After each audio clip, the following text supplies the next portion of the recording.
It's not always the goalies making the big saves, it's the timely saves. How timely was Sergei Bobrovsky's big save on Steven Stamkos when this game was 3-0? Could have easily been 4-0 Tampa. Very timely. I saw him make that exact save last weekend in the game that they clinched against the Rangers at the Garden. The exact same save went from his right post to his left. Unbelievable anticipation and flexibility.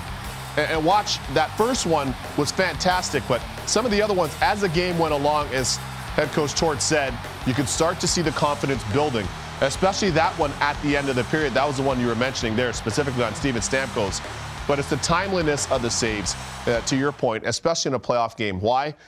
The critical time for Tampa, who had taken this game by storm, pardon the pun, right from the outset. Yeah. And they were rolling offensively. It could have been very easy for the mental elevator to start shrinking on the Jackets team as a whole. It didn't happen. Bobrovsky hung in there. His teammates saw that. A lot of the guys said, okay, guys, Bob's going, let's roll, let's roll. They get one, they get two, they get three. They come back and score 4 unanswered goals. What was the stat you pointed out earlier, James? Tell the people. 106 straight wins when leading by 3 or more goals. Tampa, regular season or the playoffs. I mean, here's this. Look at Nicky Foligno here, Daniel. And how does he get in all alone when you're up 3-0? That's, from a Tampa Bay perspective, that's where I thought they got a little loose defensively, obviously, and certainly Columbus took advantage of it. What a move by Savard there on Victor Hedman. You don't see him swing by as Savard made a great move. And then again, shorthanded, Anderson's able to cut to the middle of the ice there and tie the hockey game up. And a few things stood out to me from the standpoint that you mentioned saves. And we always think goaltenders have to be perfect or stand on their head, especially to beat a team like Tampa Bay. Bobrovsky, little shaky early on, but you nailed it, Jameson, the timely save. And I know playing in front of a guy that I played in front of for a long time, he wasn't always perfect. Everybody thought he was at times. He'd let in some soft ones. That's Marty Brodeur. But it was the timely save. At 3-0, how timely did you think it was going to be? Well, you thought maybe it wouldn't mean a whole lot. It meant everything. Difference in the hockey game. Let Columbus crawl back into the game.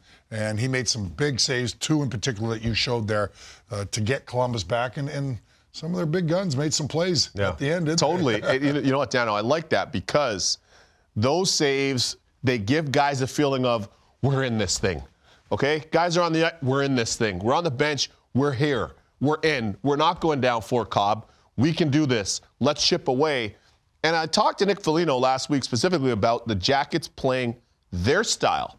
Not trying to play Tampa's style, because they can't play Tampa's game. Yeah. Not to discredit them. They've got a lot of skill.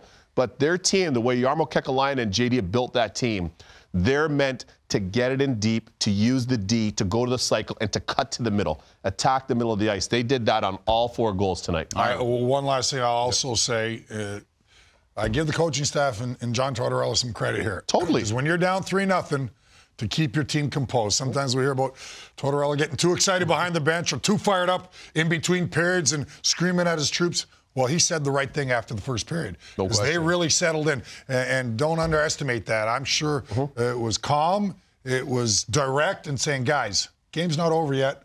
Let's chip away here. Stay in it. Don't get away from what we do best. Don't take a lot of penalties and let this be a 6-1 game and we'll worry about next game.